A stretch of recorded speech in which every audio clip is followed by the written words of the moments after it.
It is tragic that essentially no US election has been decided by the candidate's policy on nuclear weapons. The most devastating thing that could ever be done is the US launching a nuclear strike.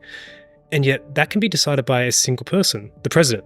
And yet that never factors into elections whatsoever.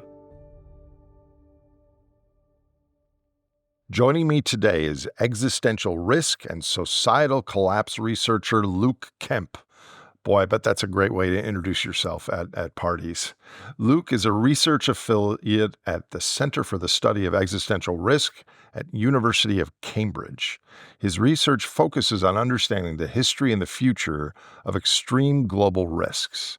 His first book, called Goliath's Curse, is on the deep history and future of societal collapse and will be available in June of 2025. But today, Luke joins me to unpack first, before his book, the primary existential risks that humans face globally, such as nuclear war, environmental catastrophe, and an engineered pandemic. We also discuss how we're able to study such questions and what the potential paths forward are for reducing either the probability or the severity of such events. If you enjoy this podcast and you're interested in more content that covers the critical issues humanity faces, please subscribe or follow us on your favorite platform. It's one of the biggest ways you can support this organization and help us continue our work. Please welcome, for a very interesting conversation, Luke Kemp. Luke Kemp, welcome to the program. Thank you for having me, Nate. I've seen your work. I've read your papers. I've seen your name in the category of existential risks and collapse of civilizations for quite a few years now. We're going to talk about existential risks today, but you're a young fellow, quite a bit younger than me. How did you get interested in all this stuff at such a deep level at such a young age? I started with climate change. I was researching both climate science and policy in my undergraduate, and then I was lucky enough to be selected for a student delegation which went to Copenhagen for the Copenhagen Climate Summit back in 2009.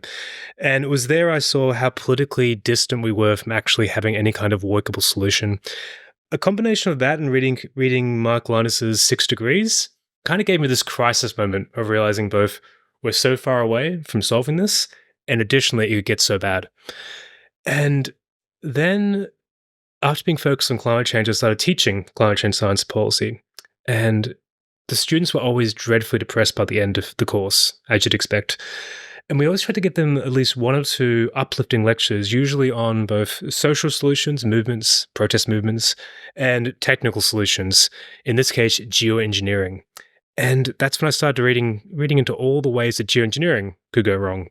And that was kind of my gateway drug into thinking about all the ways in which the world could be destroyed apart from climate change. And I quickly realized that it's a Pokemon problem. You got to catch them all. If you achieve that Herculean task of decarbonizing the economy by 2050, but you have a nuclear war in 2051, you're still pretty screwed. So broadly, these are termed X risks or existential risks. You consider climate change one of those, and maybe you could define X risks and list out some other ones. Mm-hmm. So the term existential risk usually refers to a basket of 3 different things: human extinction, permanent collapse of global society, and last but not least, some kind of lock-in event of a societal dystopia. And usually people are referring to something like a mass surveillance global totalitarian dictatorship that expands the globe. Now, I think about risk a little bit differently to how some of my colleagues will. So they'll often refer to existential risks. And what they're really referring to there are threats or hazards. A risk is usually composed of 4 determinants: the threat, the vulnerability, the response, and the exposure. And this is adopted by the IPCC when its definition of risk as well. But think about it this way: if you have a tsunami about to hit you, the tsunami itself and its magnitude is the threat. Whether or not you have the infrastructure to cope with it is the vulnerability. The fact that you, for instance, are actually in the place that's exposed to it is, of course, the exposure. And last but not least, your response obviously matters in terms of how many people are going to die or be injured. A good example of this is the 2004 Bali tsunami, where essentially both people already had the infrastructure that was highly vulnerable to a tsunami. But importantly, when the shoreline started to recede, which is what happens prior to a tsunami, people actually went out to inspect. They were interested in what was happening. And of course, that left them both more exposed, but the response as well was bad. So all these things matter. And I think the question of is climate change an existential risk is kind of misleading in a way, because all the other conditions, the world in which climate change occurs, really matter. If you have 3 degrees occur in a world which is marked by pretty good global multilateral governance, you have high trust in public institutions, you have pretty good adaptive technology, and we're handling most of the planetary boundaries well, potentially we can navigate that. If you have 3 degrees occurring in a world which is riven by conflict, dangerous runaway technology, massive distrust in public institutions and each other, suddenly 3 degrees seems far, far more ominous. So when I think about existential risks, I think about more existential risk. What's the level of risk from a particular socio-technical system that is likely to result in human extinction, permanent global societal collapse, or kind of like societal dystopian lock-in? What are some of the other big categories other than climate change of X risks? You're the first person I've had on to discuss this, believe it or not, 3 years on. I'm surprised. Okay. Well, I feel honored in that case. So, existential threats, people usually put them into things like climate change, artificial general intelligence or superintelligence, nuclear weapons, an engineered pandemic, and then there's usually a big cluster which people put into what's called natural risk sometimes. So things like asteroids, comets, supervolcanoes, or just large-scale volcanic eruptions, etc. It's notable here that there's no real clear way of defining or like selecting which one's which. People just kind of settle upon certain threats they think could do a huge amount of damage. And even the natural ones, again, aren't really natural because it depends upon how vulnerable human society is. And what about things like bio-risk, bioterrorism, things like that? Is that in this category, this umbrella category? Yeah. So that would come into engineered pandemics usually. Okay. And are there people and organizations dedicated to this around the world looking at X risk, like existential risk? Is that in the lexicon and everyone knows what that is and there's teams of people working on it? Yeah, absolutely. So I'm an affiliate here with the Centre for the Study of Existential Risk at the University of Cambridge, also classically known as CSER. And surprisingly, no, I don't have any colleagues called Augustus. I did have a colleague called Julius, surprisingly enough. There's a couple others out there. So there used to be the FHI, the Future of Humanity Institute at the University of Oxford. That got closed down earlier this year. There's ones which are focused more upon advocacy, like the Future of Life Institute, which I think mainly operates out of Boston in the US. There's also the Stanford Existential Risk Initiative, SERI, led by Paul Edwards and Steve Ruby at Stanford University. And there's now a recent one led by Daniel Holtz at Chicago University called the X-Risk Lab. So there's a few ones out there. There's a few popping up, at least one that's gone down as well. But there's certainly a kind of subfield, if you will. There's still not an entirely agreement on even how you define an existential risk, for instance. As you've noticed, I define it a little bit differently to how some others will. And the field, at least initially, had a real kind of techno-utopian bent to it. So a fun little factoid here is that the original definition of existential risk, which was coined by the philosopher Nick Bostrom from University of Oxford in 2002, was initially that it was any risk that prevents you from reaching, or prevents humanity from reaching what's called technomaturity, technological maturity. And he defined technological maturity as the maximum level of economic productivity and control over nature. So in short, if you don't have any kind of galactic spanning civilization that's harvesting suns, anything that prevents you from reaching that point is an existential risk, which isn't probably what most people are referring to when they think about existential risk. But that was kind of the legacy and the genesis of the term, was a lot of people who came more from transhumanism and techno-utopianism thinking about big things like AI and how it could stop us reaching their kind of utopian future.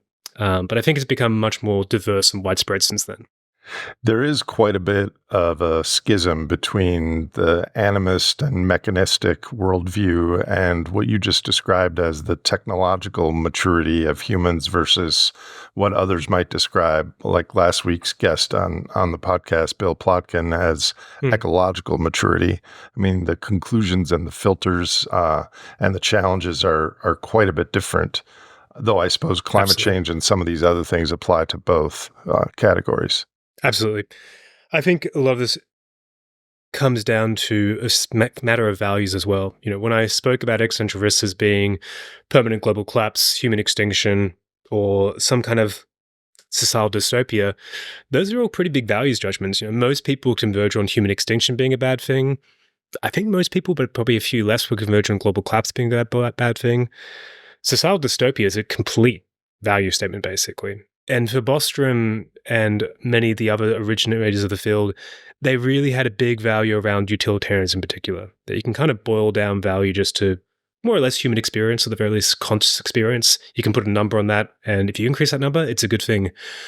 And that's obviously very different to people who place value on things like ecosystems, or even on more abstract concepts like justice or democracy. Well, sticking with that theme, how is the rise of techno-optimism, especially recently with AI and all the power and wealth amassing under the tech industries, affected the likelihood of some of these X risks?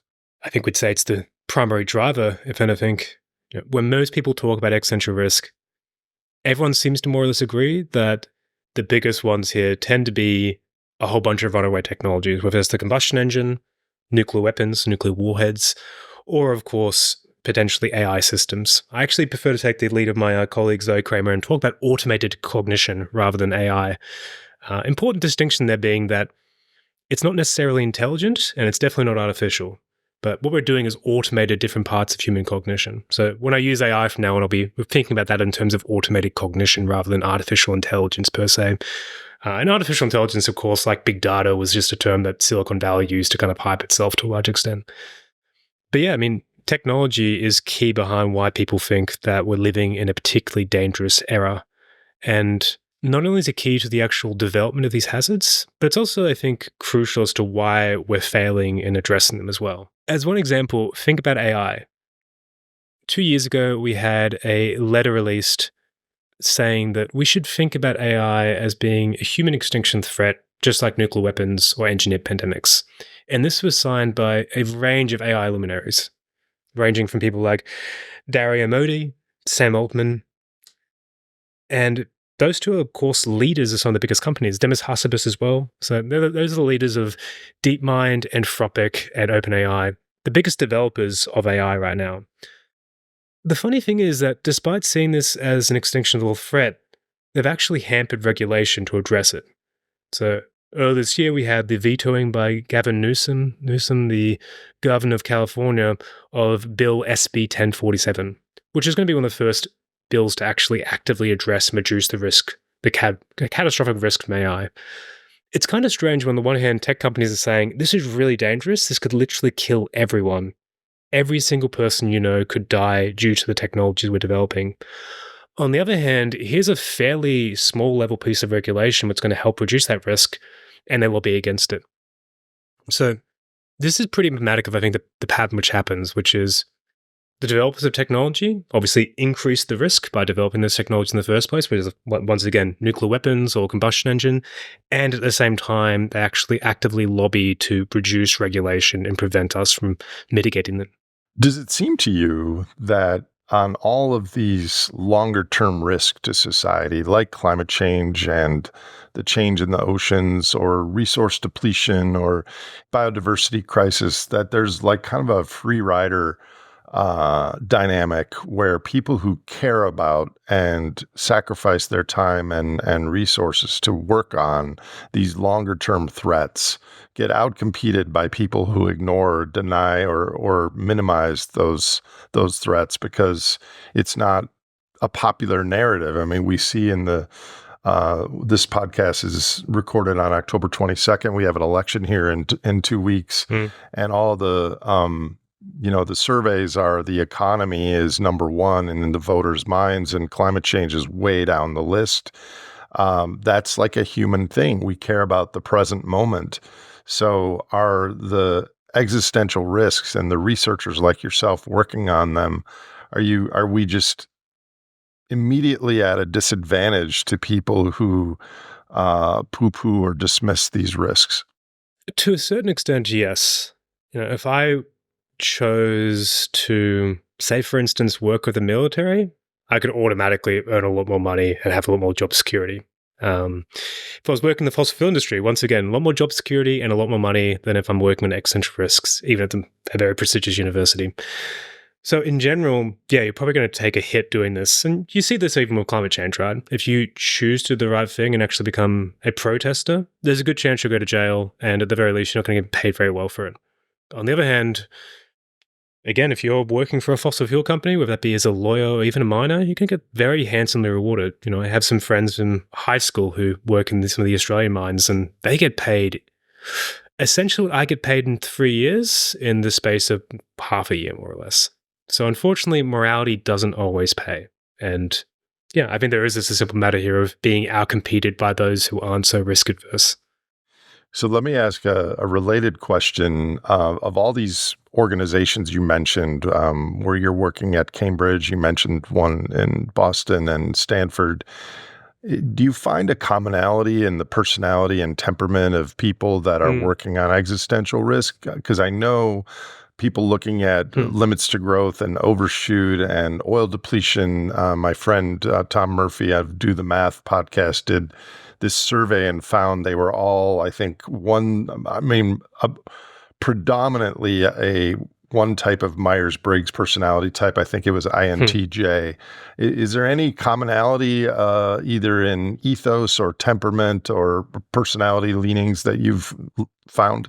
To begin with, the field was definitely dominated by people who identify as transhumanist. What is transhumanism? Yeah, transhumanism is essentially the idea that in order to have a good future, we need to actively upgrade the human body through both cybernetic as well as biological means, whether that's bioengineering ourselves, no longer have disease and live forever, or potentially even cooking ourselves up to the cloud. So it started with the technological maturity threshold test, that anything that wouldn't allow us to colonize the outer space was considered an X risk. Precisely. It was, kind of a combination of transhumanism, utilitarianism, and what people would call long-termism as well. I think the field is much more diverse now, and I actually have trouble thinking of one kind of encompassing ideology or characteristic across my colleagues. They're actually all really quite different, both in political ideology, values, disciplinary background, etc. The only potential commonality I can see is a colleague of mine once quipped that everyone here in the field of existential risk has an uncharacteristically high base rate of happiness. Just because working on these things, you kind of need to be naturally quite happy. Otherwise, it's going to weigh you down pretty quickly if you're just naturally more of a pessimistic and probably less happy person. That's pretty interesting. You mean it self-selects for that, because if you started as an unhappy person, you would quit the work in 18 months or such. Yeah, you'd either quit the work early or you potentially might not want to do it in the first place. Yeah. There's some self-reflection that I will do off camera on that question. So a major part of my work, Luke, emphasizes how human biases affect the way that we perceive and act in the world. For example, I've had Chuck Watson on the podcast to talk about risk homeostasis, where we repeatedly a risk happens, but nothing bad happens, and therefore we psychologically adjust our behaviors in the direction towards taking more risk. Another would be recency bias, where things that we have just recently been seeing or occurring become front in our mind and make it more likely that we're seeing those sorts of things. Do you see any of these or other biases affecting the ability of researchers in the field to accurately study existential risks? There has been some literature on this, including a 2006 piece by Eliezer Yudkowsky, who highlights 10 different biases that could potentially exacerbate existential risk. and also a piece by Jonathan Vina at Duke University, who talks about the tragedy of the uncommons, that these situations that we deal with existential risk are so uncommon that they activate certain biases that make them more difficult to deal with. And the usual ones that come up are things like, I think you've already mentioned one, availability heuristic, or the availability bias, that essentially more recent, easily recalled events or risks are more likely to be prioritized in your mind, while ones which haven't happened before or happened a very long time ago are less likely to be prioritized. And what we're dealing with here with things like nuclear war, for instance, are either completely unprecedented and sometimes even just outside the scope of comprehension to a certain extent. So naturally, they're much more difficult to prioritize. Despite biases being both relevant and important, I believe that at worst, they can be a distraction, and at best, they're probably an exaggerated factor here. When we look at, say, for instance, people's response to things like genetically modified crops or nuclear power, people have usually suggested that, if anything, they're being too risk adverse. They're taking tail risk and taking potentially large speculative risks far too seriously. And even when you actually look at the survey data of how people react to and want action on particularly big risks, it's pretty clear people actually want to have usually pretty drastic mitigation actions. There's strong majorities across pretty much every surveyed countries in favor of stronger climate action and often in favor of pretty strong carbon prices as well. There was one survey of 63 countries on lethal autonomous weapons, so usually drones that can kind of select their own targets and kill them without human intervention. And I think it was, 61% all were in favor of having a ban on lethal autonomous weapons. A survey of 6 countries, including Israel and the US, found strong majorities for complete disarmament with an enforceable international treaty. And Europeans in particular very strongly pro-nuclear abolition. So it doesn't seem like, to me, biases are really playing a strong factor here. And if anything, we kind of mistreat the public to a certain extent, where on the one hand, they are kind of like biased and irrational in taking some risks too seriously, like with nuclear power, for instance. On the other hand, we think they're just way too biased to actually take any big risks seriously, like with nuclear weapons. It's kind of like the old, you're obviously familiar with Schrodinger's cat. And I once saw a great meme of Schrodinger's immigrant. They're simultaneously going to do a job and also too lazy to work. And I feel like we take a similar approach when it comes to the public to a certain extent.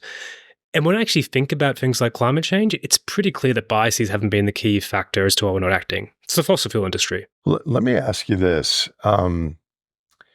Are your audiences whose job it is to mitigate X risk, presumably government agencies and potentially military and think tanks within the government and the broader public to some degree.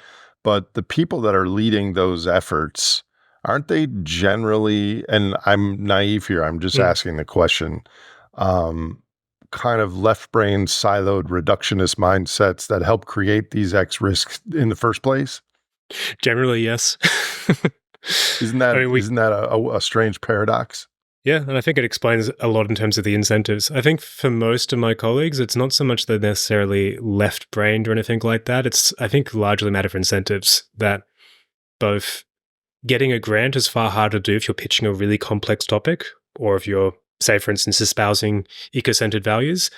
It's also just much harder to do in terms of methodology, and you're also less likely to be able to communicate to those audiences, particularly, once again, high-level policymakers, people working in the AI industry, or even people working in the fossil fuel industry. So all the incentives usually point towards you taking a very particular kind of approach. And what about the cause and effect? I mean, how did these risks come about? I mean, from an ecological perspective, I could say that ecological overshoot is originally the cause of all these risks, coupled with a somewhat schizophrenic species who is out of context from our evolutionary ancestral environment. But more broadly, you could give maybe a better scientific answer of the cause and effect of X risks. So I think this is the biggest blind spot in the field of existential risk. I like the fact you talk about energy blindness, and I think in some ways we're cause blindness, or we have cause blindness, I should say. So as mentioned, we have these threats: AI, climate change, nuclear weapons, engineered pandemics, etc. I think if you want to think about causes, you can take a step back and say, who are the actors creating these risks? And they tend to be pretty clearly concentrated. If you're looking at nuclear weapons, 89% of the stockpiles held by two countries, the US and Russia.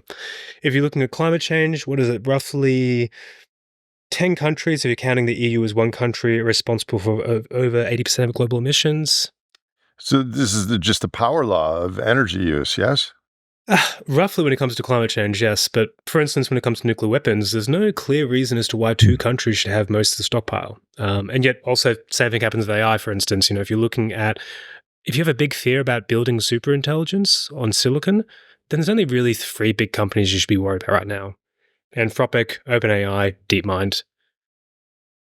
Across the realm of risk, it's all pretty highly concentrated amongst a number of actors who are usually characterized by large levels of secrecy and enormous levels of economic power. So that's the level of actors. We can think about threats, actors. You can then say, okay, we have these actors. We have the military-industrial complex, big tech, the fossil fuel industry. But why are they acting in that way? What's the structural incentives driving them to destroy the planet in pursuit of profit? Well, this gets to the economic superorganism, does it not? I think eventually, yeah. I think you go from basically talking about actors to talking about driving mechanisms, which is where we start to think about things like tragedy of the commons, arms races, races to the bottoms, etc. And I think then underneath all of that is probably what you're gesticulating towards with superorganism, which I think is the root causes. What's the actual base human psychological factors and environmental conditions that over the long course of history have led us to this point? And frankly, I haven't heard many good answers on that, and there's very few people exploring it. I mean, within the actual research centers I've worked in, I'm pretty much the only person who's thinking about that particular approach. Well, I mean, there's a behavioral suite of who we are as an evolved hominid, but then if you take that and combine it with energy surplus and combine it with hierarchy, and you play that game in a lot of iterations, you end up building agricultural surplus and then fossil surplus and then monetary digital claims on reality and now AI. And it's this funnel to the top on obtaining power, and the power is shared by increasingly few who have immense power. And so we are downstream, we as individual organelles of the superorganism. You just said that a lot of people in these countries, including Israel and the United States, voted against having this drone technology and voted for climate action. But do our votes and our opinions and our ethos and our morality even count relative to the power structure that is pursuing the things that you've discussed? Open question. The answer is no, not really. Okay. Yeah, I think I'd roughly agree with your characterization here. So I'm working in a book currently called Goliath's Curse, which is essentially about the history and future of societal collapse. But what I'm also trying to do in that book is to do exactly this, to trace back to the root causes of existential risk. And I located in a couple of psychological factors, which I won't go too in-depth here, but essentially I think it comes down to a combination of things like status competition, I think is an absolutely critical one. The dark triad, so Machiavellianism, narcissism, psychopathy. The authoritarian impulse, I call it. So when people feel threatened, they're much more likely to, as the trope goes, reach for a strongman leader. And we actually have reams of good psychological evidence for this now. And power corrupts. Again, there's actually a surprisingly strong body of evidence that power makes people more corrupted over time. And I think once you combine that with certain ecological and environmental circumstances, which I talk about in the book, particularly what I call lootable resources, essentially resources that can be easily stolen and hoarded. So wheat, rice, grain is pretty much exactly that. You start to get these big dominance hierarchies, clusters of power in which a few rule over the many with the use of violence. And I think that's where you start to get all these things like tragedy of the commons, race to the bottom, arms races, what I would call Goliath traps. And that eventually leads to where we are. Let me ask you a really speculative question. I don't expect you to have an answer, but I would like you to speculate. So I have read, and maybe you found this research for Goliath's Curse, that there was either a great flood or there was a comet or something 5,000 years ago that hit the oceans and there was a response. And way back in the day, we lived, many human settlements were on the coasts because we got our sustenance from fishing and seafood and such. But if there was such a calamitous event, I'm not talking about the biblical flood, but there's some evidence of some calamities back in the day. If there was such a calamity, not in one area, but all over the place, would it have engendered some of the natural evolutionary selection for strongman and dark triad type personalities, where until that point, before that X risk happened, there was more equality and sharing. But in a crisis, a strongman comes in.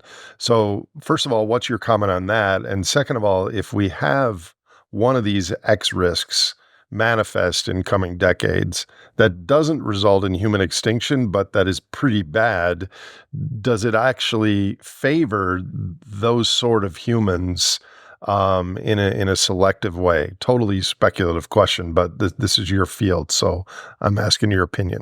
I doubt it was either a comet or a flood. When we think about what people would call the basins of civilization, or the original states, they pop up in 5 different areas of the world. You have the Xia dynasty in China, you have Uruk in Mesopotamia, you have the First Dynasty in Egypt, you also have, usually it's Tiwanaku referred to in the Andes, and you additionally have Monte Alban in Mesoamerica. There's no clear particular event which unites all those. They happen on very different timescales. Monte Alban happens, I think, 3,000 years after you get Uruk in Mesopotamia. So that doesn't suggest there was one kind of coordinated comet strike or flood or anything like that. What is true is that we have what's called the Younger Dryas period. So we have what's called the Holocene, obviously. The Holocene is when you get this onset of warm conditions after the last glacial age. And the Younger Dryas is basically, we start to exit and get warmer conditions, and suddenly we get a cold snap again. And then it starts to warm again. What seems to have happened, the kind of leading theory here, is that you get a big melting of an ice sheet in basically North America, and that spills a huge amount of water, obviously, into the oceans. And that causes, as you'd expect, large-scale sea level rise. And that's probably what unites these myths of a flood across a whole bunch of different cultures, Yes. particularly in the Near East, is you do actually have this big pulse of sea level rise in particular areas of the world. People don't realize this, and I keep forgetting it myself. We're over 400 feet higher in sea level today than we were like 20,000 years ago. I mean, it's Precisely. it's a lot. Yeah, precisely. I do not think that would be the key instigator as to why you start to get dominance hierarchy, states, etc. That's, roughly 11,000 years ago. You don't actually get the first signs of inequality really emerging until a couple of thousand years after that. You don't start to get the first signs of states until roughly 3000 BC, 5,000 years ago, and upwards 6,000 years after the Holocene. So it's probably agricultural surplus. Yeah, I think I push a little back on agricultural surplus, just a little bit. I think agricultural surplus is key, but as one example, Papua New Guinea had agriculture the same time as Egypt did, but they had taro, yams, and bananas. Still technically crops, you could still actually get a surplus. They did have a surplus. And at one stage, actually in the 16th century, no, it would have been 18th century, they got also sweet potatoes. And sweet potatoes, even more productive. They had a huge boom in population, agricultural productivity. They had an even bigger surplus. Never developed a state. It's not just having a surplus, it's the type of resource you have. You need to have a resource that can be stolen and hoarded quite easily. So it was one example.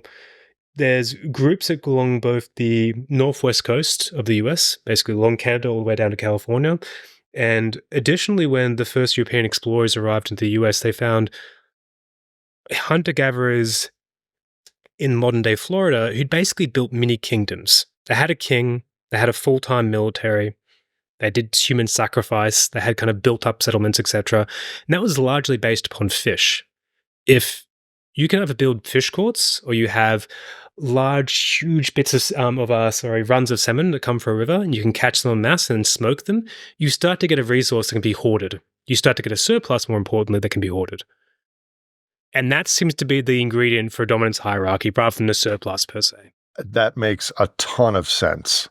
Thank you. That crystallizes Welcome. some things in my mind. I don't want to get too far off the topic because I know this is in your upcoming book, but it's the lootability. Well, because it's stored power in a way. It Precisely. smooths out your optimal foraging dynamic if you have a lootable or storable surplus. It's not the surplus per se, it's how dense and lootable it becomes. Precisely. And I think once you get lootable resources and you start to get bigger populations as well, and you also have things like monopolizable weapons, so usually weapons that a few control much more effectively, that's when you start to get the emergence of these Goliaths. And, if you look at, say, for instance, China or Mesopotamia, you don't get the first states until you get bronze-held weapons, bronze swords in particular. And then suddenly states start to emerge. Who would have predicted that catching and smoking salmon would have been the speed bump en route to technological maturity into outer space? The world works in strange ways. I look forward to your book, and hopefully you're referencing this podcast in the reference section. Oh, don't worry. I definitely the superorganism gets a mention in there as well. So let's get back to X risks. There's a lot of them. You've mentioned some of the larger categories. How do they interact with each other? And if you combine them all together, doesn't it multiply to be an X risk singularity of sorts? Or how do you think about all that? The answer is we don't know very well how they combine together. There's been very little research on this. Shockingly little, I'd say. Even when it comes to pretty obvious ones, like the interaction between nuclear weapons and climate change, there's next to no research on that. We of course have knowledge that there's a shared water resource between two nuclear powers, Pakistan and India. No one's really tried to systematically explore how climate change could result in nuclear conflict, let alone put a number on it. But they have done the reverse. They have looked at if there is a strategic exchange, what the levels are on reducing global temperature. I mean, we would have a destroyed biosphere in other ways, but we have a cooler planet then. Yeah, precisely. Nuclear winter, as they call it. So basically, when you destroy cities, they start to put up a huge amount of soot into the atmosphere, and the soot kind of acts like a sponge and starts to absorb incoming solar radiation. And that, of course, drops the global temperatures. And we have a pretty good idea of by how much, as well as how much that's going to affect crop yields. But funnily enough, even with nuclear winter modeling, they don't actually take into account climate change very well, insofar as they're not actually often looking at warming scenarios. So there's a pretty big kind of juncture or split between the people who do modeling for nuclear winter and the people who do modeling for climate change, and they don't talk to each other very much. Really? See, that's another thing I'm curious about, is there's so many different X risks, and I have found in my work that there's so many experts in the world who are very bright and pro-future oriented, but they don't talk to people in other disciplines. Is that the same in the X-risk community? There are people working on AI, there are people working on climate change, there are people working on biorisk and pandemics, or is it more integrated? People do tend to specialize, but I think we're a bit more integrated than you see in most of academic departments.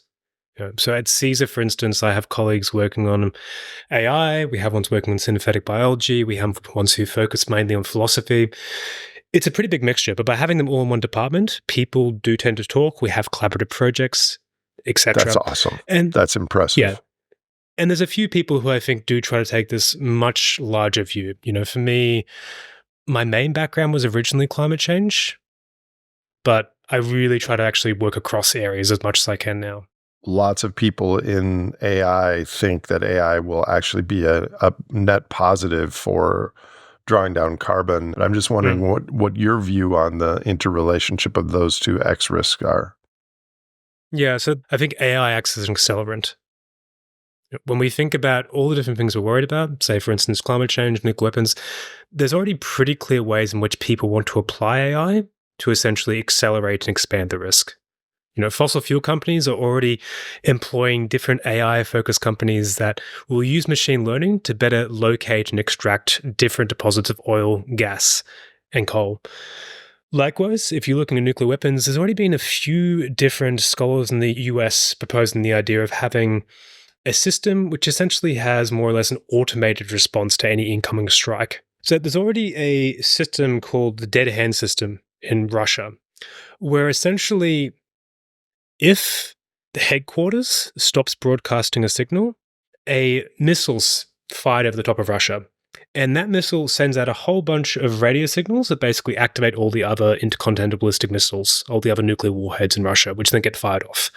The idea is if you take out Russian headquarters and they don't have time to respond, so it basically happens in a blink before they even have time to launch in response, you still make sure you basically respond as much as possible. So presumably the United States and NATO are aware of that, and Russia is aware that the United States and NATO are aware of that. So, like, that sounds terrifying to me. Like, what happens if they have a power outage or some other thing that's unrelated to them being taken out by a missile?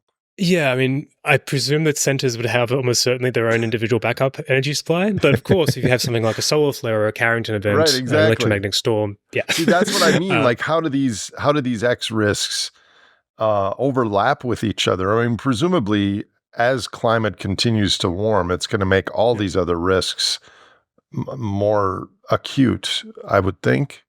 Agreed.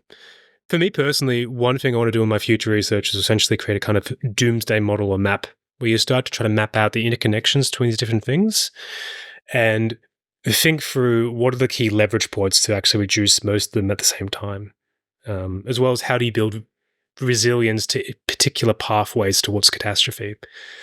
But yeah, I think the key thing of AI is that it's essentially going to accelerate all these things, whether it's automating the response of nuclear weapons, accelerating the extraction of fossil fuels, or just making the entire global economy much more tightly coupled, much quicker. All of that just increases overall levels of risk.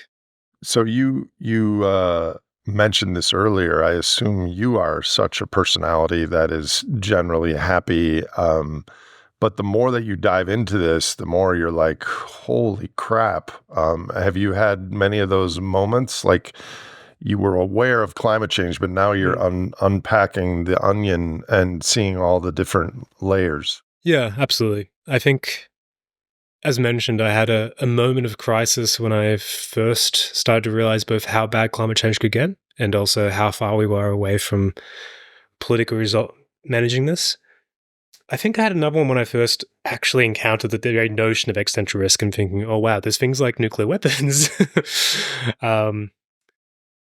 And then I think the latest one I've had was in the process of writing this book, just realizing how I think this is all part of a much longer historical trajectory. This is at least a 5,000-year-old process you're going to have to essentially reverse in order to get out of the conundrum of existential risk. But it seems to me that you and I are alive during the time that this 5,000-year trajectory is all the cards are going to be on the table. We could be wrong, and every generation feels that, but it sure feels that way to me. Yeah. So, I mean, people obviously have numerous terms for this. Global polycrisis. My friends at the Cascade Institute obviously use that one quite frequently. There's the idea of the metacrisis. Existential risk, I guess, is one version of this as well. I like to think of the term endgame then.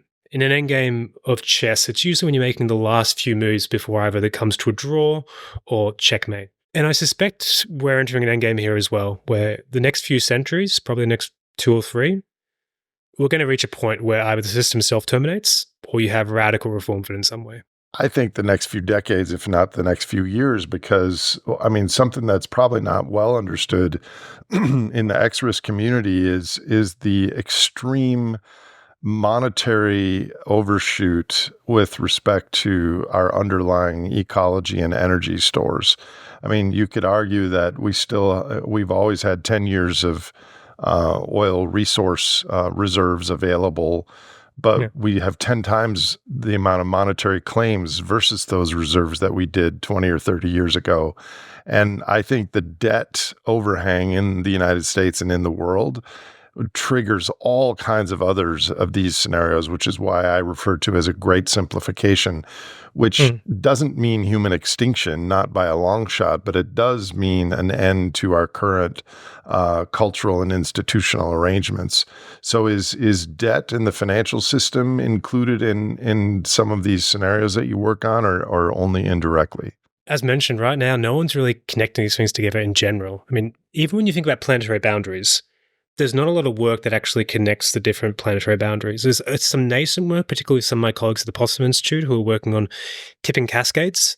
So if you have a tipping event in one part of the climate system, say, for instance, the AMOC being reversed, or slowing, I should say. So the AMOC slowing, how does it potentially tip other things? And one of the key ones that's already been discussed is the idea of the subpolar gyre, basically reversing that impacting the AMOC, and then potentially AMOC impacts other things. But in short, we don't even know how this works very well in the climate system, let alone across other planetary boundaries, let alone across existential risks in general. So the answer is essentially no. I would love to consider that more. I think it's an important and underlying factor. So we're 40 some minutes in, and now I have tons of questions, Luke. So this should be like the most important work on our planet right now. There needs to be more people, more collaboration between people and groups, more funding for this.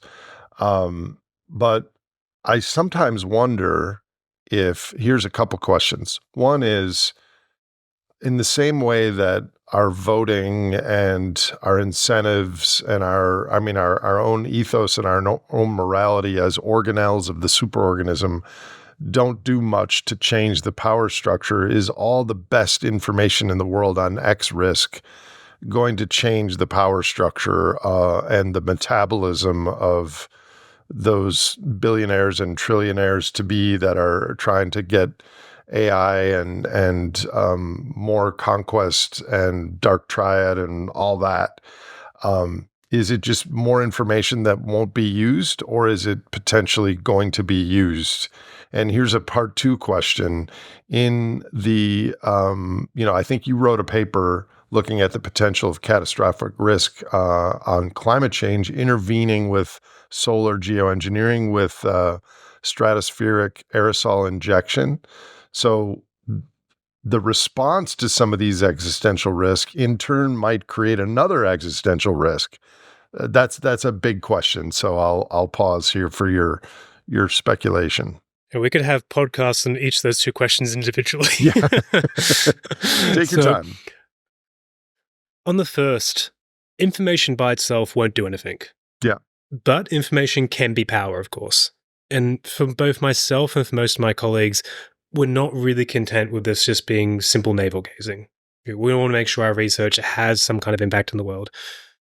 I think the two biggest impacts I can think of that can be emergent from doing this research well is, first of all, identifying leverage points.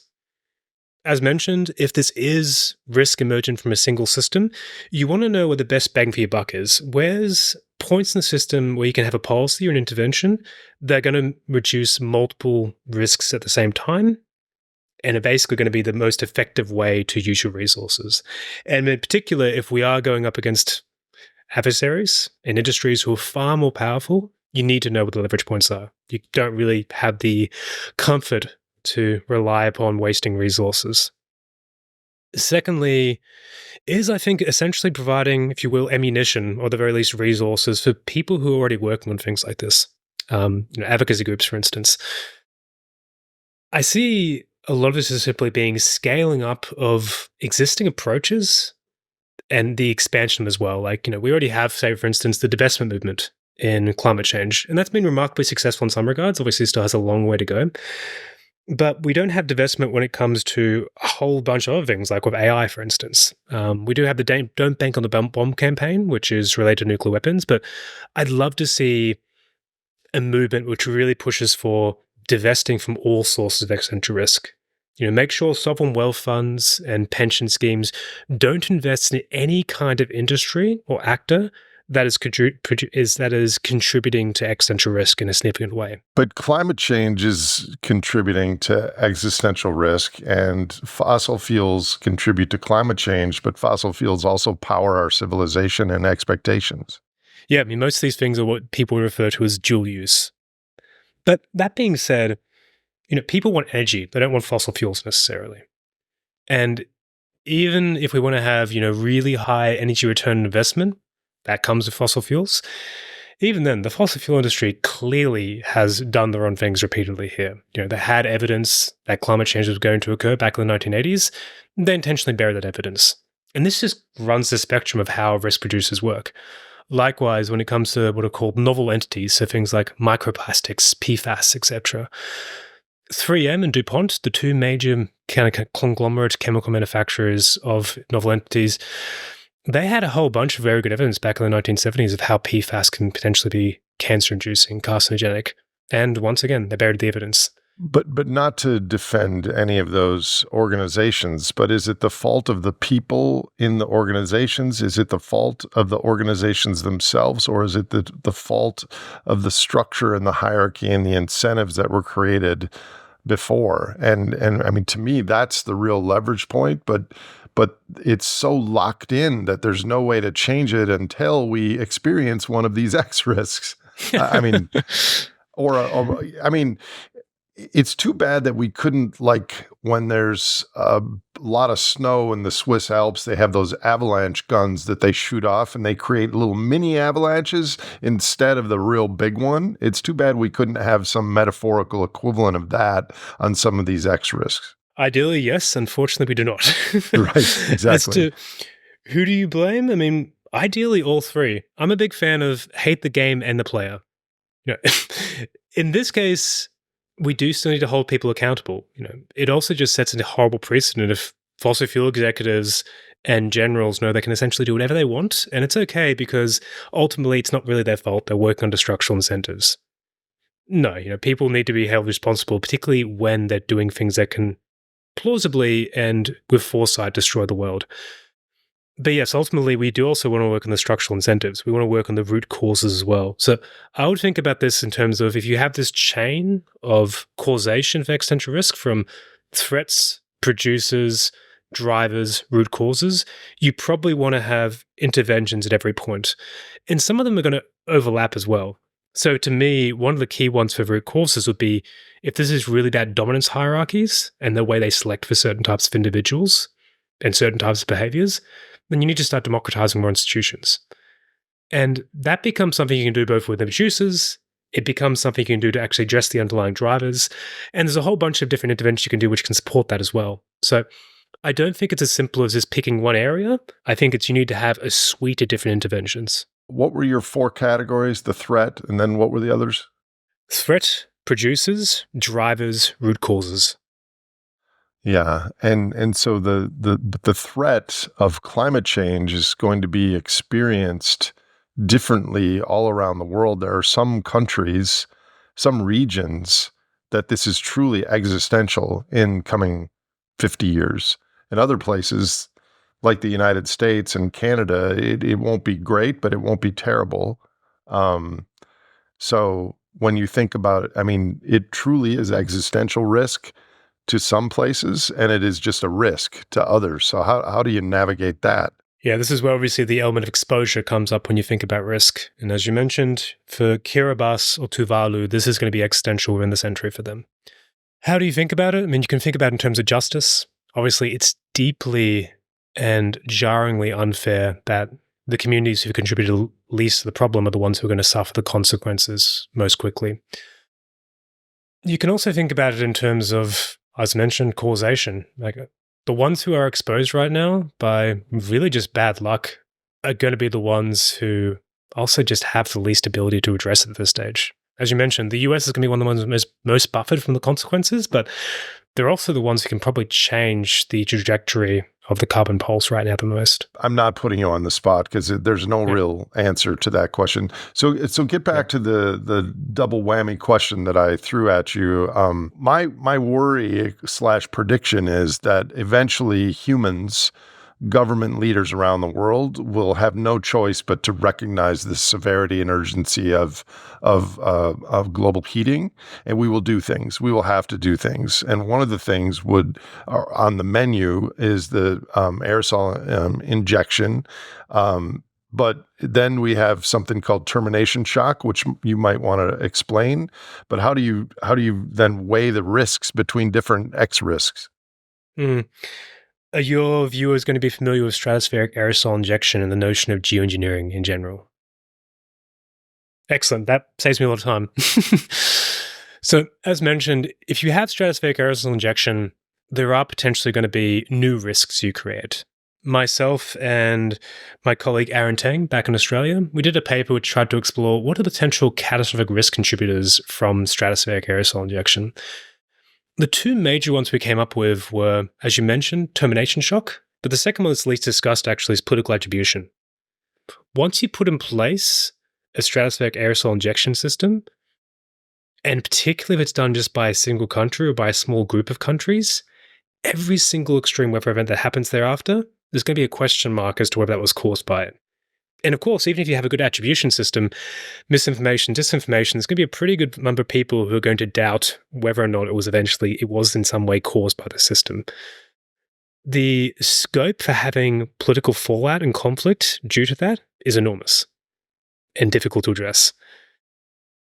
The second one you've already mentioned, termination shock. So, termination shock is essentially right now we're experiencing warming climb as emissions climb. If you use stratospheric aerosol injection, you're not actually changing the level of emissions of the atmosphere. You're more or less putting a temporary salve on it.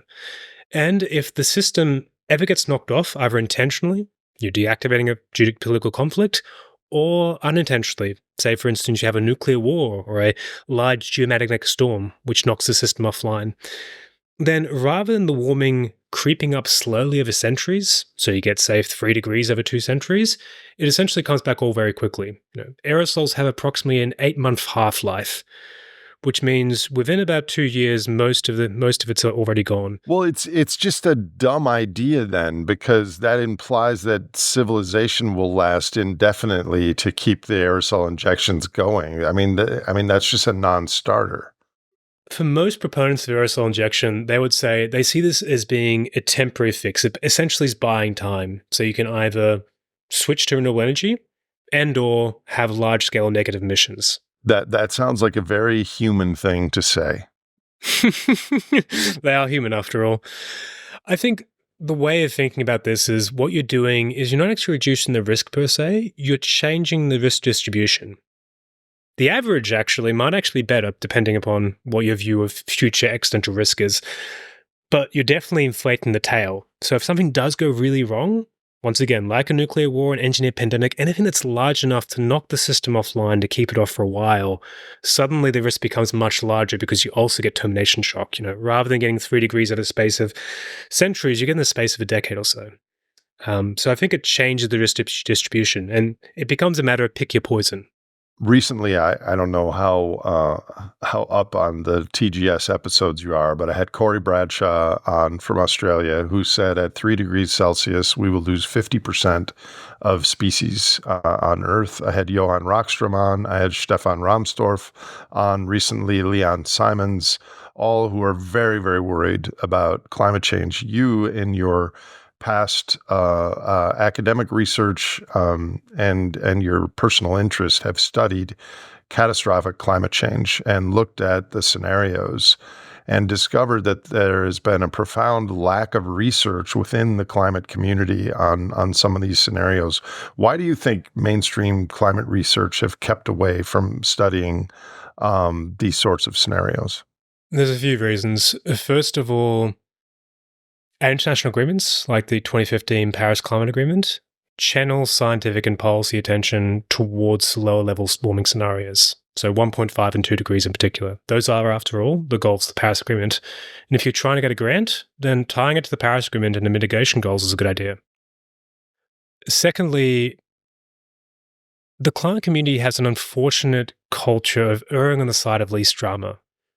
Due to the merchants of doubt, due to the fossil fuel industry essentially torpedoing anyone who wants to talk about higher level warming or extreme scenarios, people just naturally try to be very, very conservative when it comes to climate change now, particularly in the research community. They don't want to be branded as an alarmist. Last but not least is the research community itself insofar as the IPCC, works by consensus, and that by nature is a very conservative process. It favors lowest common denominator outcomes. And simply doing the research, looking at extreme scenarios, is just way harder. If you're looking at, say, 6 degrees of warming, suddenly you have to go into kind of geological speculation as to how that looks on the Earth. 1.5 or 2 degrees is much closer to the current ecological conditions and hence easier to forecast. And then likewise, even if you're looking beyond warming and just thinking, what are the cascade effects? Which is something we don't do very well right now, climate change at all. We essentially just kind of tally up individual hazards and make a very rough guesstimate as to how bad it could be. We don't think about usually even compound risks. So, say for instance, a hurricane knocks out your aircon and then you have a heat wave at the same time. And we definitely do very little when it comes to risk cascades, with one risk triggering another. So this is very, very interesting to me because I'm a curious person and I want to understand things. But climate science itself is so unbelievably complex, with the geology and the glaciers and the air and astronomy impacts and the geomagnetic field and water vapor and the positive feedbacks. And it's unbelievably complex, as you know. But that's just one piece of our complex social dynamics of humans and energy and cognitive biases and economics and debt and geopolitics. It's incredibly complex. And then if you add the compound risk factor, like you just mentioned, one example, like we're just at the 11th hour figuring out how to conceptualize these things. And to me, this is our time. This is our species level conversation to realize what is at stake on our watch. And you said that because their jobs depend on it, they tend to, the mainstream scientists in these areas tend to be conservative in order to get grants and such. So I would offer that on the flip side of that, there's an opportunity and also a risk for platforms like this. For instance, I don't have an employer. My job is to speak truth to power and interview people like you to provide insights and provide color and suggestions on these things. But there's a risk too that podcasts, not this one, but others, sensationalize these risks and only focus on the extreme scenarios, not only climate, but all kinds of other things, because there's a popcorn dopamine, misery loves company sort of dynamic that happens with humans. And so then that actually doesn't help the credibility of people like you who are trying to work on mitigating existential risks. Again, that was a mouthful. I'll let you respond in any way you want. To me, this is precisely why we need to have good research into these things. Because if you don't, bullshit fills the void. We had one letter in response to this article, Climate Endgame, which essentially said, talking about these things is bad, it can encourage mental health problems, etc. And one of our responses was, well, if you don't talk about it in a reasonable scientific manner, if you don't study it soberly, then other people are going to. They're just going to do a much worse job. They're just going to simply speculate wildly and usually gesticulate towards the very worst doomsday scenarios. I find myself not just simply telling people climate change could be really bad. We don't know how bad it could be, and we really should consider it to be a key contributor to existential risk. I also had numerous conversations with activist friends of mine who will basically say the world is definitely going to end in 1 to 2 decades. And I'll say, no, that is nonsense. We have no clear evidence of that. We're in a really bad spot. It could. This is my problem. Hypothetically, sure. Yeah. I mean, I think some people ask, am I a doomer? And I say no. And I think the difference between me and a doomer is a level of certainty. I think doom is certainly under the probability distribution in my mind, but it's a certain subset of it. Whereas a doomer is 100% of certainty. So I think it's a matter of openness and nuance and possibility, because there are some potentially catastrophic scenarios in the coming decades for our species, for our world, Absolutely. but they're possible. They're not Precisely. probable, and they're certainly not definite. Yeah. In a recent article published, I believe last year, in Wise Climate Change, myself and Joe Davidson had a paper where we talk about this distinction between what we call risk realism and doomerism, or in particular climate doomerism and climate risk realism. And doomerism is essentially when you think the risk of annihilation is inevitable. The worst case scenario is just going to happen, and it's usually very short term as well. It's going to happen in the next few decades. Go and bunker into hatches, buy some beans, get some guns and ammunition, etc. Climate risk realism is essentially saying there's a possibility that we have extreme scenarios which could result in catastrophic outcomes. And because those outcomes are so consequential, we should pay much more attention to them, much more than we're paying right now. That's not doomerism. That's just being reasonable. That's what any good risk manager would do. If you're in insurance, for instance, you want to know about the worst case scenarios. That's a key critical part of your job. And any kind of decision-making or uncertainty usually involves knowing the worst case scenario. But unfortunately, right now in our current kind of discourse and atmosphere, people always lump those two together. Directly after publishing this article, Climate Endgame, we were very careful to phrase this in probabilistic terms. We still had people like, the climatologist Michael Mann come out saying, no, don't talk about this stuff, you doomers, etc., etc. It's pretty toxic, actually, to automatically lump in people who want to talk about risk management with doomers. The two are incredibly separate, different camps. Yeah, I agree with that. It's a very difficult landscape to navigate, and I'm not only talking about climate. There's a lot of other issues. So you mentioned conceptually how to do insurance. I imagine that the insurance industry in the world is not too happy with X risk, and to the point that they almost might have a Dr. Strange-Lovian reaction to it, in that, if all this comes to pass, then it doesn't matter. Therefore, they're inclined to just ignore some of these things. Or what are your thoughts on that?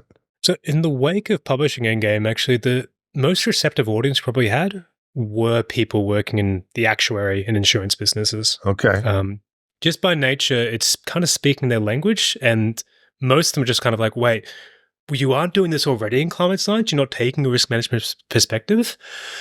That's at the lower levels. I'm not sure how people say, for instance, Munich Re or Swiss Re, the biggest reinsurers, how people at the top levels really think about this. I just don't know. But in general, I think most people who are trained in the kind of risk management disciplines, they actually tend to get this stuff much better. Well, shouldn't some of those people, especially if they've amassed some savings during their life, retire from insurance and apply their skills towards the X-risk community growing and becoming more impactful? Ideally, yes. Just as a side note, we should definitely loop back to the question of responses as well, because I think there's actually a really good mini conversation to be had there. On responses to X-risk? Yeah, and importantly, how can our responses potentially make the situation worse or cause new risks? Because we had a bit of a conversation about stratospheric aerosol injection in particular, but I think there's a bit more around that. But yeah, anyway, we can loop back there. No. Go for it. Because I was going to ask you that. Please continue with your thoughts on that, Luke. So apart from stratospheric aerosol injection, I think when we think about existential risk in general, there's a whole bunch of ways in which it can go wrong. And I'm particularly cognizant of the fact that simply by studying existential risk, you can cause dangers. I had an article published at BBC a while back called The Stomp Reflex.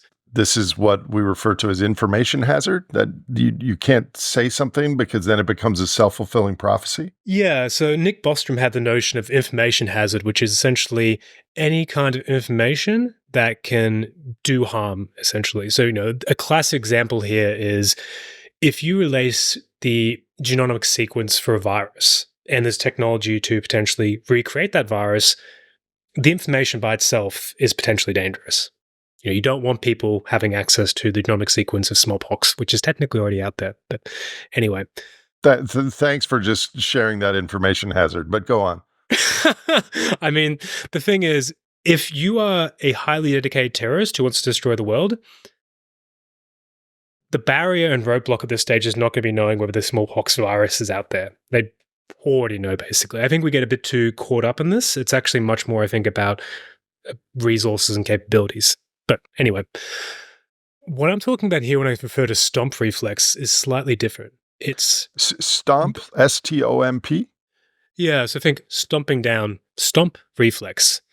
So I already mentioned the idea of the authoritarian impulse, this psychological phenomena where when people feel threatened by an external threat, whether that's a pathogen, an invader, even potentially foreigners, they're more likely to accept authoritarian structures. And likewise, we see this phenomena when it comes to emergency responses, say, for instance, the way we even respond to COVID-19, it tends to almost always have one characteristic pattern. It always goes top down. You always give a lot of power to people on top of the hierarchy. You essentially give far less to those below, and you start to impose draconian measures. And additionally, you often start to have less transparency at the highest levels, like within government. The strange thing here is that this goes actually against most of the findings in disaster risk management. In disaster risk management, there's been a really critical, consistent finding that the notion of mass panic is largely a myth. Whether it's a tsunami, a hurricane, a terrorist attack like 9/11, or an earthquake like the Great Earthquake of San Francisco, or the earthquake which struck Mexico City, pretty much in every case, people tend to respond with an incredible amount of pro-sociality, altruism, and just kind of natural ingenuity as well. Setting up makeshift camps, providing food for those in need, helping excavate those in trouble, etc. What we actually have good evidence of is elite panic. That often when elites respond to big problems, they either use it for their own political machinations and motivations. So look at, for instance, what happened after 9/11. We got 2 wars worth a couple of trillions of dollars and a huge mass surveillance system. And they can just basically mess up by, sending in the troops, for instance, and making things much, much worse than it needs to be. So it's interesting that the evidence base kind of points us towards people respond pretty pro-socially in the bottom-up way, but we need to be really careful the way we use top-down structures. And yet our response is exactly the fucking opposite. Every single time we give a huge amount of power and less transparency to those atop the hierarchy, and suddenly everyone in below, they need to be watched really closely. We need more surveillance. We need more police, more military boots on the ground. It just doesn't make sense, but it is what I call a stomp reflex, that essentially people in power tend to respond by stomping down those below as soon as there's a crisis. And the authoritarian impulse is that people tend to strangely accept it a lot of the time. And this is what I'm really worried about when it comes to existential risk, is that if you start talking about things like bioengineered pandemics, and that small groups might be able to synthesize a virus and do massive harm through it, then suddenly the automatic response from a lot of people in power, particularly the military, is going to be mass surveillance. Just put everyone in surveillance, basically. Have much stricter export controls. And there's a whole bunch of things which might be good here, but I don't think mass surveillance is one of them. And we actually don't have much good evidence that it works. But already in my field, I've had people advocating for this. Nick Bostrom, so probably the biggest kind of founder and most influential scholar in the field, had an article called the Vulnerable World Hypothesis, where essentially he hypothesizes that if you have weapons that can be very easily created, so he uses a kind of funny example of, imagine you put sand in a microwave and that creates a nuclear explosion. Imagine if it was that easy to create a nuclear weapon. Then the only way to really address it would be to have mass surveillance and preemptive policing. And he gives this really weird scenario of people walking around with these, what he calls, ironically, of course, freedom tags, which have just a whole bunch of sensors and cameras around them. And as soon as you start to, use a bit of code, which is potentially too close to creating a very intelligent algorithm, or you start to synthesize a virus, then automatically you send out drones to assassinate the person. Very sci-fi. It's sci-fi, but it's based on a credible living human researcher. Yeah, very well respected one. I think he's got it wrong insofar as I don't think you can start with a weird thought experiment and start to make a very large, severe policy recommendations on that basis. But the thing is, this is exactly the kind of idea which is going to catch on very well amongst, I think, elite level thinkers in the military, for instance, in the security apparatus. This gets back to our incentives and the lootables that created the hierarchy, and then fossil fuels, and then digital money, and now AI. It's turbocharging this hierarchy. And if you just read Mm, the tea leaves, I mean, I don't know what X risk is going to manifest, if any, but mm. there's a lot of little things, including the election and geopolitics and the wars in Ukraine and Israel. How likely is this universal surveillance and things like that? I mean, does it become a surveillance singularity that is coming our way? When we think about the future, there's two ways of doing it basically. There's forecasting and foresight. Hmm. There's a key difference between the two. Forecasting is making a bounded numerical estimate about a future event. So, there's a 61% chance that Trump wins the next election, for instance. That's a prediction. That is a forecast. Foresight is trying to paint generally plausible pictures about a future scenario. Quite different. They have different methods and tools used for them. Most people are usually talking about forecasts when they ask these kind of questions. They're kind of asking for, what's the probability you have? 1 in 6, for instance, is the very famous one that Toby Ord gave. And there's lots of these out there in the community right now. So Jared Diamond gave a 49% chance of the world basically collapsing in some kind of way by 2100. Toby Ord, obviously in his book The Precipice, gives a 1 in 6 chance. There was a survey done by Nick Bostrom and Anders Sandberg, which gave I think an average of 19%. Nick Bostrom himself has said he wouldn't go any lower than 25%. Martin Rees here at the University of Cambridge gave a flip of a coin. Tails, you lose and go extinct. Heads, you potentially have techno-utopia, either way, 50% chance.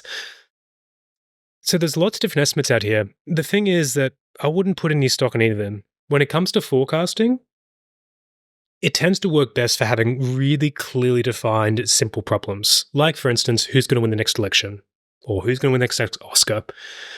Additionally, what's been shown to work with forecasting is essentially having large groups of people, usually from diverse backgrounds, who are particularly preternaturally good at doing forecasts, what are called super forecasters. These are people who are really good at probabilistic thinking. They're good at holding multiple different hypotheses in mind. They usually do lots of research as well. And essentially, you get a large group of them together. You have them share information, deliberate, and then you kind of take the average and you extremize it a little bit. That's been shown in numerous tournaments to be the most effective way of doing forecasting. And even then, even with super forecasters, they tend to have decay. They become far less accurate after roughly a year or two. In short, if you're looking at making numerical estimates about really complex, big topics with long time horizons, honestly, we don't really have that much of an idea. Yes and no, because I think we're pretty confident that the thermal inertia of fossil fuels and land use change is going to end up in a warmer world. I am quite confident. I have no idea about civilizational collapse or anything like that, but I'm quite confident that in coming decades, the average human is going to have to use less energy and materials on average. I feel pretty confident about that. I could be wrong. There could be some new energy invention with AI, but if there is, it's going to be a larger draw on our ecosystem services, which is going to feed back into the climate. So there are things that we can say with high degrees of confidence, yes? Yeah, so this is much more foresight based, but right? So you're not saying there's an 11% chance that everyone's going to die by either 2099. Right. Yeah, I have no idea. But totally, I think we can very easily say the world is going to get warmer, and it's likely going to be somewhere between, say, 2 degrees to 4 degrees by the end of the century. We have more than enough evidence to point towards those kind of things. And of course, there could be stratospheric aerosol injection before then.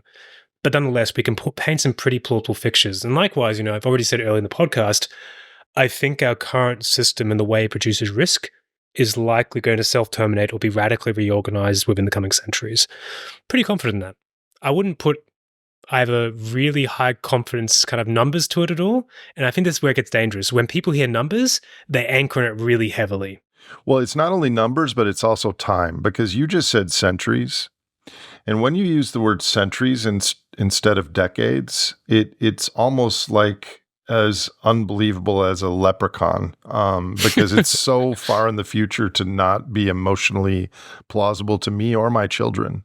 But if you say decades, someone I know, if not myself, will be alive during those times and experience it. It's a different emotional valence when you use the word decades versus centuries. Absolutely. And in this case, it's probably the academic in me unwisely kicking in, where I usually use centuries just because I have a fair bit of uncertainty in terms of how long the timeline here will be. I think Yeah. there's a pretty good chance this actually does operate more on this time span of decades. So my next question is, what do we do, Luke?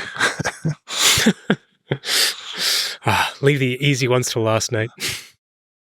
Well, I mean, so there's many factors that make individuals and communities and a nation more resilient to external forces and potential X risks. So let's start there. What does your research suggest there?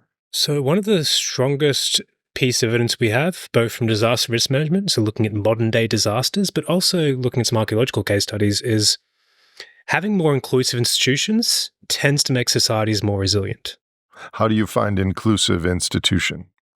Essentially, it's more or less just a synonym for democracy.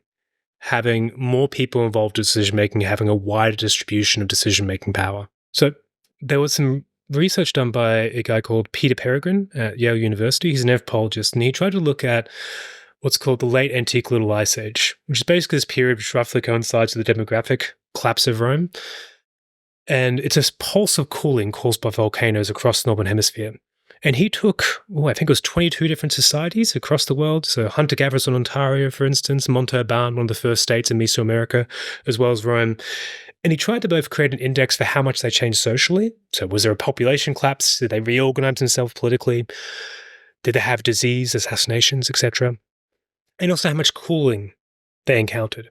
And the two key interesting findings he had was, one, the cooling didn't always match the level of social change. Some places experienced very little cooling, but had massive political change. Other ones experienced a lot of cooling, but were surprisingly resilient, like the hunter-gatherers in Ontario, for instance. And the second was that the biggest predictive factor was inclusive institutions. Basically, those who had much stronger dominance hierarchies and kind of less democracy, more glorification of leaders, more centralization of authority and power, tended to respond less favorably to climate change. And this actually echoes a huge body of literature in disaster risk management. In disaster risk management, one of the strongest findings is basically having greater democracy and having greater involvement of local people tends to result in better responses to disasters. And there's a few good reasons for this. One is that people on the ground are less buffered from oncoming disaster, and hence they're more likely to take it seriously. They're more likely to know contextually what is the actions going to work to actually reduce the risk. A second one is that in more inclusive institutions, when people are actually doing things like voting, being involved with civil institutions, whether it's a sporting club or an actual local council, they're more likely to build social capital, what I prefer to just call social interconnectedness. Basically, people have lots of friends who they can fall back on in a time of crisis. And that's usually the thing that actually helps, is not having guns or beans, but actually having lots of friends and social networks.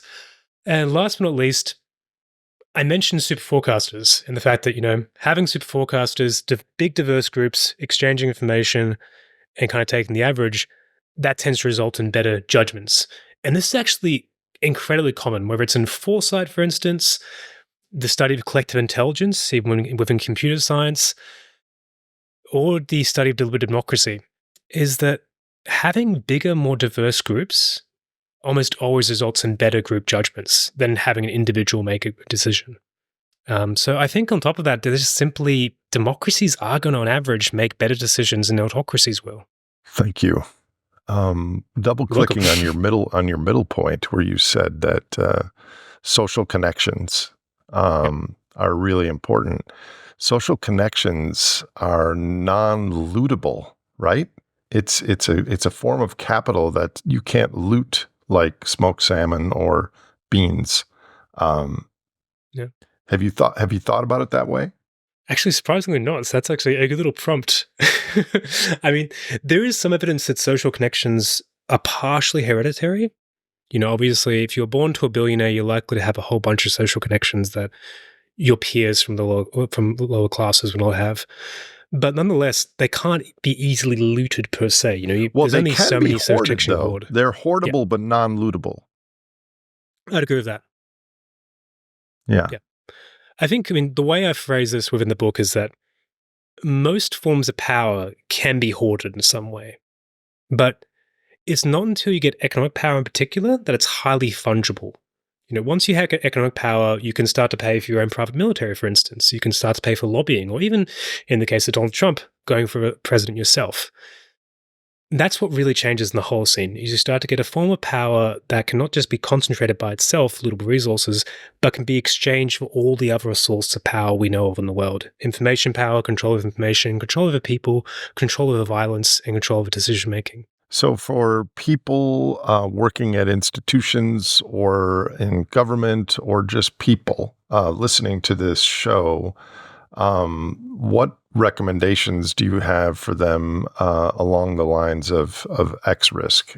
What do you tell people to do who are listening to this podcast and learning about existential risk as you've laid out here? First of all, make it a political matter. It is tragic that essentially no US election has been decided by the candidate's policy on nuclear weapons. And yet, in many ways, that is by far the most consequential thing a president can ever do. There's actually a good argument to be made that right now, the US is not, at least not fully a democracy per se. It's a thermonuclear monarchy. The most devastating thing that could ever be done is the US launching a nuclear strike. And yet, that can be decided by a single person, the president.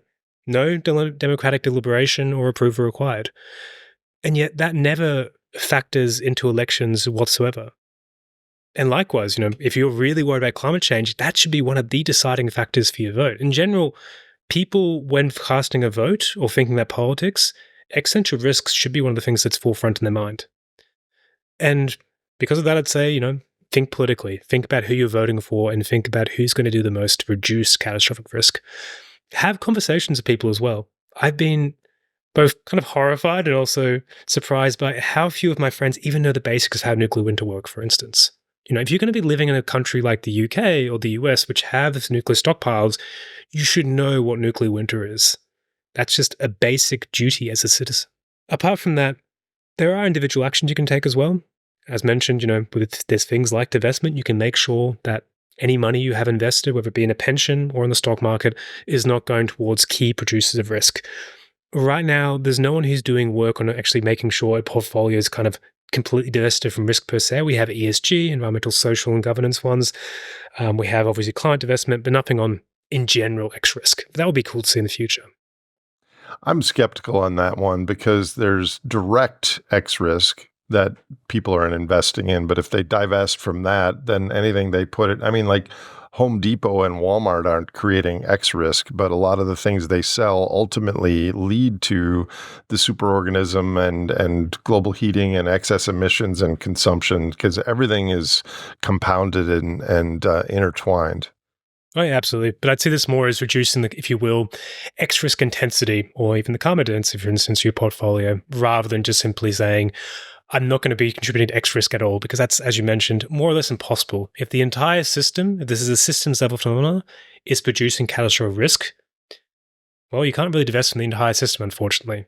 But nonetheless, the important thing here is to send a market signal that the key producers, people I've called the agents of doom previously, are getting a market signal there's no longer support for them, basically. That's always been the idea of divestment, basically, is not to actually financial wound them, but to take away the social license so they're more prone to being more vulnerable to being lobbied, regulated, etc. I'd see us acting in a similar way. So what, in your opinion, Luke, what research is vital that isn't being done in terms of X risks? And what is your forecast for the future of your industry on what needs to happen in a perfect world? And are there any initiatives that you find particularly promising you'd like to highlight? So 4 things come to mind. We've already discussed a few of them. First of all is actually mapping the interconnections of existential risk, having what I've previously called integrated catastrophe assessments. The second is having better risk calculations.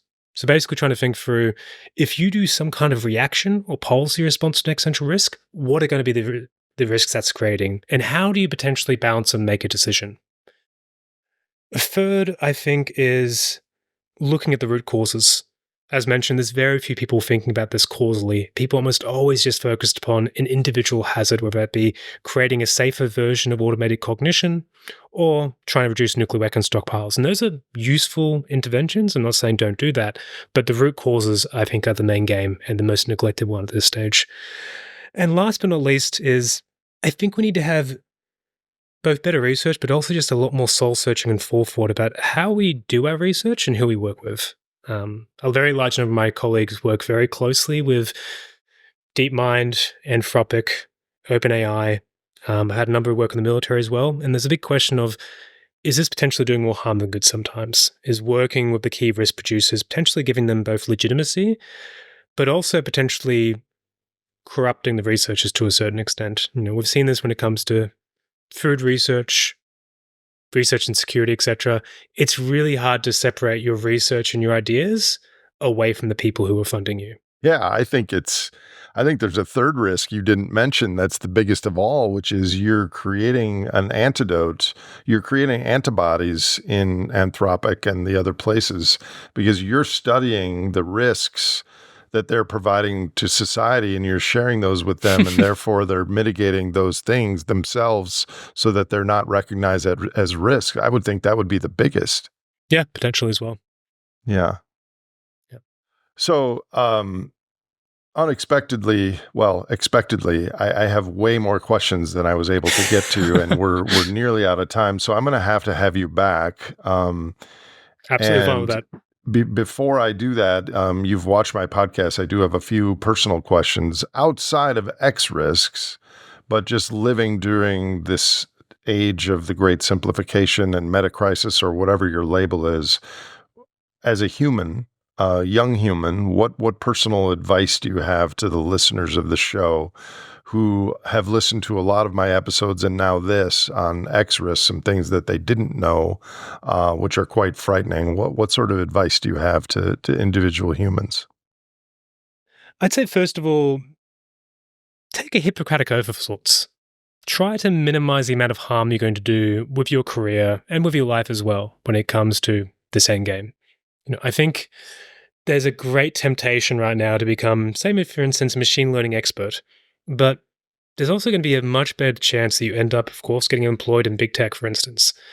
And trying to find ways that your career as well as your personal life doesn't severely contribute to existential risk, I think is pretty critical. Apart from that, is if you want to go all the way, take what would be called an oath of Maimonides, which is essentially to actually try to live your life and use your career in such a way that's going to reduce risk. And that doesn't mean becoming a full-time activist, for instance. There are ways, whether it be working in the civil service or, of course, actually working in the research community of X risk to reduce risk in a whole bunch of ways. So those would be the two big ones, I think. Take a Hippocratic and a Maimonides oath to reduce existential risk. What was the second one? I don't know that name. The Oath of Maimonides. So it was essentially also a Greek oath. In this case, what it explicitly says is essentially like make things better rather than simply to do no harm.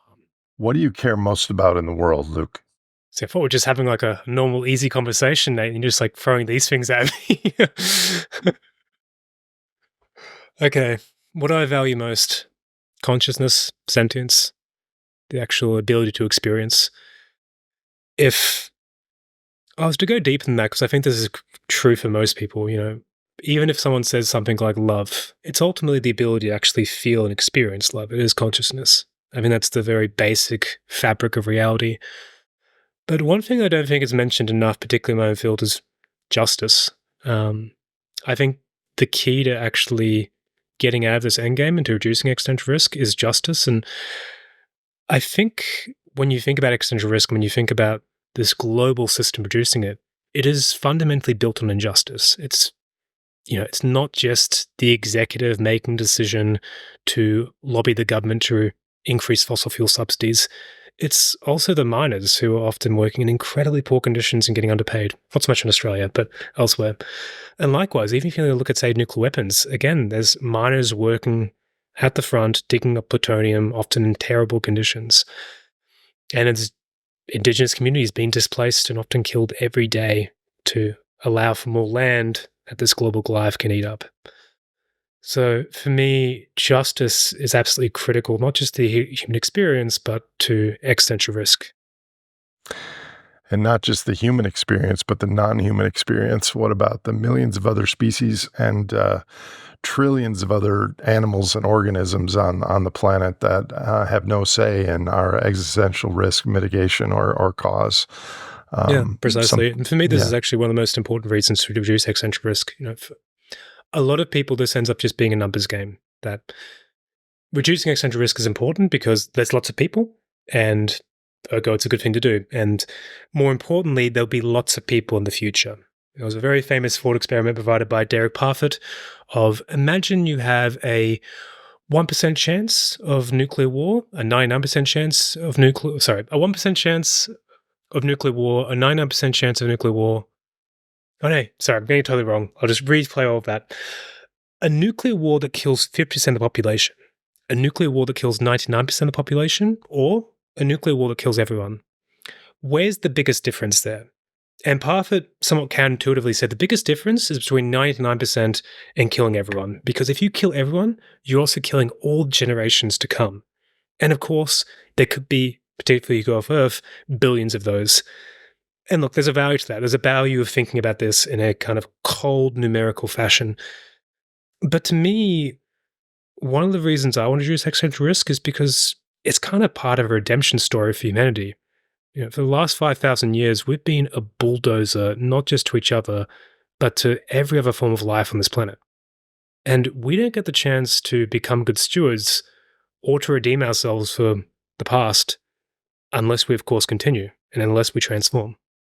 If you could wave a magic wand and there was no personal recourse to your reputation or safety, what is one thing you would do to change human and planetary futures? Democracy. Democratize everything. And I want to provide one example for this. So I'm guessing most of your viewers will be familiar with the Trinity Project, the creation of the first atomic weapon in the United States. So in the sands of New Mexico, they're creating an atomic bomb. And there's a calculation made by a physicist called Leo Szilard, where he essentially calculates that there's a very, very small, infinitesimal, but nonetheless, there is a chance that if you ignite the bomb, it'll actually ignite the entire atmosphere with it, killing every single life form on the planet. It will incinerate the entire biosphere. Yeah, they talked about that in the movie Oppenheimer. Precisely. Yeah. And it's low probability, but it can't be ruled out. And of course, they still go ahead and do it. And then not only that, they actually take bets in a very sardonic way on whether or not this will incinerate the entire world. Now, imagine an alternative universe here, where the decision to use the atomic weapon to basically have the Trinity test is not taken by a bunch of physicists and policymakers in the US, but instead they decide to do a jury. They randomly select a number of citizens, plumbers and nurses from across the US. They have them sit down and they're briefed by the physicists. Leo Szilard says, we can't rule out the possibility this will destroy life on Earth. Importantly, the intelligence agency analysts also come to them and say, we know that the Nazis are no longer going to build their own bomb. They weren't taking the right course in the first place, and they've actually given up on a base stage. So this is no longer even a race to prevent a thermonuclear Third Reich. This is essentially just about US power, and potentially, in the very best case, ending the war early. Imagine these 9 people, a dozen people, maybe even more, are given that information and told to make a decision on whether or not to ignite the Trinity test. What decision do you think they make? The plumbers and nurses? Yeah. I would say that they would say, citizens. don't go forward. Yeah. They're going to say, fuck no. Yeah. I'm yet to meet anyone who doesn't usually either laugh in incredulity or just immediately answer, of course they're not going to. It's a stupid thing to do in the first place. But I think this goes for a lot of existential risks. Once you actually put it in the hands of regular people who just have kind of sober access to the information, and more importantly, aren't going to benefit from its creation, many of these things become blindingly simple and obvious. And So it's by democratizing. Yeah. What you just described, that is actually the existential risk, is the fact that we are in a situation of downward causation and rationality, reasonableness, science, ecological stewardship, all the things have no truck in the power hierarchy and everything that's happening at the high levels that you're discussing. Yeah, at the root cause, in many ways, it is really about the dominance hierarchy we're stuck in. Yeah. And unless you find a way of democratizing and spreading power, then I still think in the long term you're screwed. Well, not just me, but everything. Oh no, when I say you, I mean all forms of life. Yeah, well, you're not the first to say that. Dude, this has been a really great and interesting conversation, and I'm sorry that I'm not going to go for a bike ride in the 2 hours preceding a call again in the morning. No worries. But I mean, I've left with so many questions. If you were to come back on the show, what is one topic relevant to the Great Simplification that you would be willing to take a deep dive on and unpack your expertise and scholarship? Societal collapse. I have a book coming out next June called Goliath's Curse, The History and Future of Societal Collapse, and it'll touch upon some of the territory we've covered, but also much more, particularly from a historical lens. And I think we could have a really good conversation around that. And it also maybe has some stuff on complexity and simplification that would be interesting too. Let's do it. Let's record it in April or so and time it with your book release. Excellent. Sounds good to me. Great to meet you, Luke. To be continued. Likewise, Nate. Looking forward to it. If you enjoyed or learned from this episode of The Great Simplification, please follow us on your favorite podcast platform. You can also visit thegreatsimplification.com for references and show notes from today's conversation. And to connect with fellow listeners of this podcast, check out our Discord channel. This show is hosted by me, Nate Hagans, edited by No Troublemakers Media, and produced by Misty Stinnett, Leslie Batlutz, Brady Hyen, and Lizzie Siriani.